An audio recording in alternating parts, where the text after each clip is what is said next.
السلام عليكم ورحمة الله وبركاته. النهاردة حلقتنا مش عادية.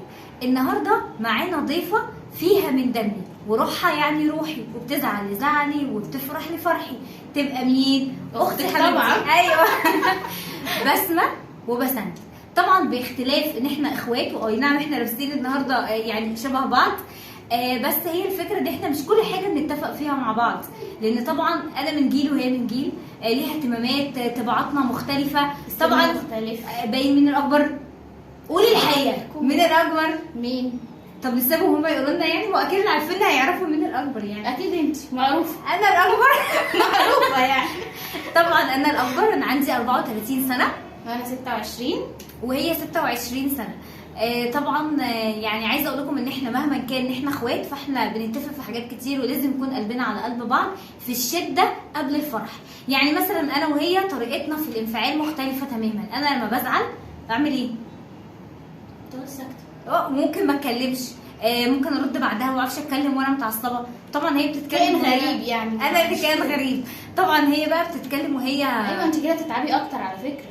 ايوه ما انا انت عارفه. لو اتكلمتي وطلعتي اللي جواكي هتبقى الدنيا احلى بكتير. ايوه ليه؟ محدش يستاهل مهما كانت المشكله اللي انت تكتبيه جواكي، معروفه. بس برضو معلش في حاجه، ان انا ممكن وانا بتكلم وانا متضايقه، فانا هطلع انفعالي، فهرجع بعد كده هزعل وهتضايق ان انا قلت الكلام اللي انا قلته ده. لا خالص.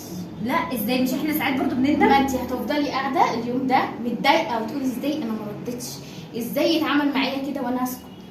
ما ينفعش. ايوه صح ماشي. بس هو ده بقى الاختلاف. بس في حاجه بقى، هي الفكره ان برضو انا بحب يعني مش بحب اتكلم وانا متعصبه. ليه؟ لان الانسان وهو متضايق دايما بيقول كلام بيرجع يزعل عليه. ادي دي نقطه مش شرط على فكره، في ناس بيقولوا الكلام وهو ما بيزعلوش بعد كده، عادي جدا. لا ده دي بقى الناس احنا هم اصلا اتعودنا ان هم يعني اهم حاجه كلمتين واقفين في زورك خلاص اطلعي طلعيهم على طول. انت ليه تكتمي في قلبك وليه تسكتي وليه انت معترضه اعترضي على طول. هتقعدي ليله هتقعدي تفكري مش عارفه ايه الليله دي هتبقى صعبه عليكي انت، اما على الناس اللي زعلتك عادي جدا، او على الحوار اللي حصل عادي جدا. هو ده بقى الاختلاف، ان احنا مختلفين مع ان التربيه واحده والطريقه واحده، ولكن احنا مختلفين. يمكن حتى في الشبه يعني احنا فينا من بعض اكيد شويه، بس برضو اكيد مختلفين. ذوقنا كمان في اللبس، يعني احنا ذوقنا في اللبس عامل ازاي؟ بغض النظر ان دي الحاجه اللي احنا اتفقنا عليها، لان هي اصلا جايه لنا، يعني مش احنا اللي اشتريناها اساسا، يعني هي جايه لنا احنا بس الطرح يعني، ووفقناها كده ايه بنفس اللون يعني. حتى اختلاف اللبس، هي ليها طريقه وانا ليا طريقه، الاكل، كل حاجات كثيره جدا. بس ده مش معناه ان اختلاف في الرأي لا يفسد للود قضيه. يعني ان احنا بنختلف مع بعض بس ان احنا نحب بعض. وخليك فاكر كويس جدا، لو انت مزعل اخوك او مزعل اختك دلوقتي حالا تعمل ايه؟ تروح تصالحهم على طول، الا الاخوات. الا الاخوات، لان بعد ربنا سبحانه وتعالى اخواتك وقرايبك هتفضلوا مع بعض. هي صله الرحم، هي دي اللي فضلنا. الانسان لما خلاص بيفارق الدنيا، يعني ربنا يطول في عمرنا كده جميعا، اللي بتقعد للانسان السيره الحسنه. وعمرك ابدا ابدا ما هتلاقي احسن من مين؟ من اخواتك ومن اهلك ومن حبايبك. فبسرعه دلوقتي حالا لو انت مزعل حد اتصل بيه، ابعت له رساله على ايه، عشان هي طبعا هي يعني بتعملي كل حاجه تبع التكنولوجيا. بصراحه انا بتعلم منها وهي بتعلمني، صح ولا لا؟ طبعا. وانا بعلمك. بعلمك ايه؟